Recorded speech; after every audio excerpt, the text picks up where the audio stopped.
नमस्कार दोस्तों। रामलला घर आए हैं, रामलला अयोध्या आए हैं। दिवाली का समय है और अयोध्या नगरी सजी हुई है। राम मंदिर एक बार फिर जगमगाएगा और लाखों दिए राम मंदिर के परिसर को जगमग करेंगे।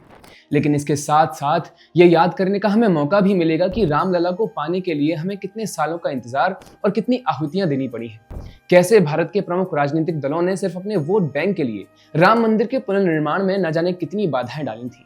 कभी कार सेवकों को खुलेआम गोलियों से मरवा दिया जाता था और कभी उन्हें जेल में डाल दिया जाता था। इसी विषय पर आज की राजनीति में कुछ नेताओं के रंग कितनी जल्दी बदल जाते हैं, ये देखकर कई बार बड़ा सरप्राइजिंग फील होता है। समाजवादी पार्टी के जिस माई बाप ने कभी रामलला के कार सेवकों पर गोलियां चलवाकर दर्जनों कार सेवकों को मरवा दिया था, आजकल उसी के बेटे कभी अपने पिता की पुण्यतिथि पर अयोध्या नगरी के सरयू का जल मंगा रहे हैं और कभी श्री राम के नाम पर जीत के सपने देख रहे हैं।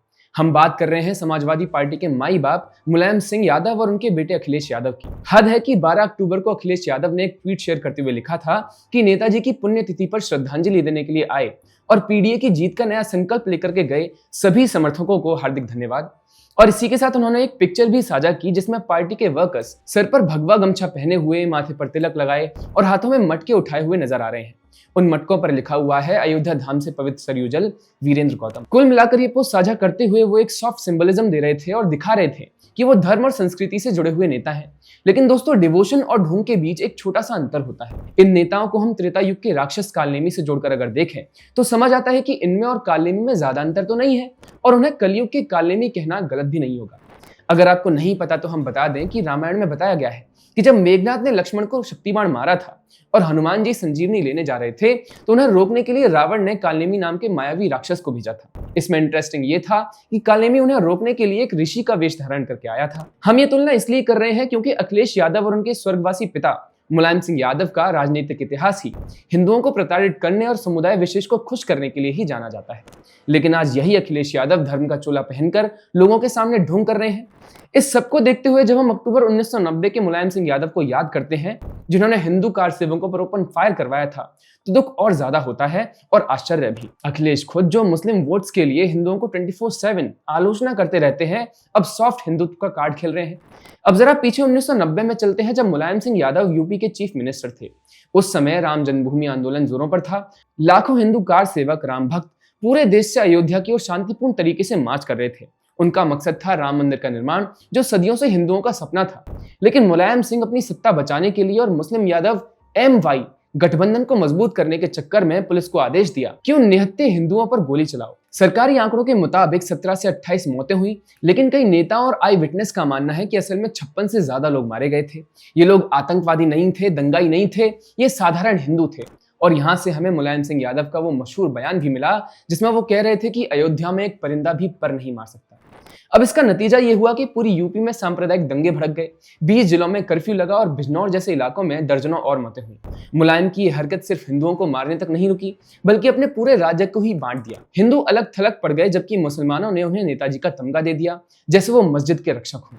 इतने के बाद भी मुलायम सिंह रुके नहीं। उनके इस कांड के बाद उन्होंने ये बयान दिया कि अगर सुरक्षा बलों को और लोगों को मारना पड़ता तो हम मरवाते, और उन्होंने इस देश की एकता और अखंडता की रक्षा का नाम दे दिया। ये सब सोचा समझा था, वोट बैंक की राजनीति थी। कार सेवकों को रोककर उन्होंने अपना मुस्लिम यादव वेश मजबूत किया और 1993 में सत्ता में वापस आए। मुस्लिम समुदाय का तो ये तक कहना था कि अगर मुलायम 1992 में सत्ता में होते तो मस्जिद बच जाती।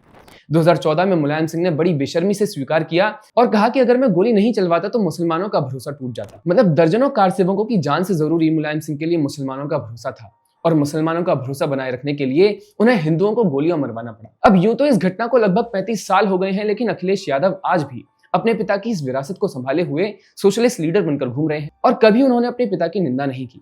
आज यही अखिलेश यादव अपने MY फॉर्मूले को PDA यानी पिछड़ा दलित अल्पसंख्यक का नाम देकर आगे बढ़ा रहे हैं। मतलब सोच वही है, बांटने वाली राजनीति, बस नाम नया है। आज जब यही अखिलेश यादव अपने कार्यकर्ताओं से सरयू का पानी मंगवाते हैं, अपने स्वर्गवासी पिता की पुण्यतिथि पर धार्मिक पोस्ट करते हैं, तो अखिलेश यादव का दोहरापन एकदम साफ दिखता है। जो इंसान अपीजमेंट पॉलिटिक्स और जातिगत राजनीति के लिए जाना जाता है, वो आज श्री राम की शरण में आया है। बिहार इलेक्शंस करीब है और वहां भी ये दोहरापन दिखाई देता है। 2025 के असेंबली इलेक्शंस में अखिलेश बिहार में फुटहोल्ड बनाने के लिए इंडिया ब्लॉक की वोटर अधिकार यात्रा में शामिल हुए हैं और आरजेडी वालों के साथ कंधे से कंधा मिलाकर चल रहे हैं। लेकिन उनके लिए एक बात जान लेना बेहद जरूरी है कि बिहार यूपी नहीं है। यहाँ हिंदू बहुमत सनातन धर्म का सम्मान मांगता है। दूसरा ये भी है कि आप कितना भी दूर भाग जाओ, लेकिन श्री राम से दूर कहाँ जाओगे? वापस लौटकर तो यही आना है। अलायंस जीतने और सीटें पाने के लिए अखिलेश को हिंदू सिंबल्स के पास आना ही पड़ा। साफ है कि यहाँ पीढ़ी गणित अकेला काम नहीं करेगा, यहाँ जाति, इतिहास और हिंदू आकांक्षा सब जुड़े हैं। खैर जो भी हो, राम मंदिर आज जगमग रहा है और इसकी जगमगाहट में अखिलेश यादव जैसे नेता भी अपना अंधकार मिटाने की कोशिश करें तो ठीक। बस अब ऐसे में सवाल यही है कि क्या ये सच्ची आस्था है या चुनावी गणित है? पावर वापस पाने के लिए काशी से हिंदुत्व मूव है या फिर बिहार की मजबूरी है? जो भी हो, लेकिन एक बात साफ है कि आखिर में आना सनातन के पास ही है। अब इस पर आपका क्या ख्याल है, हमें कमेंट्स में जरूर बताएं। जुड़े रहिए पैम्फलेट के साथ। नमस्कार।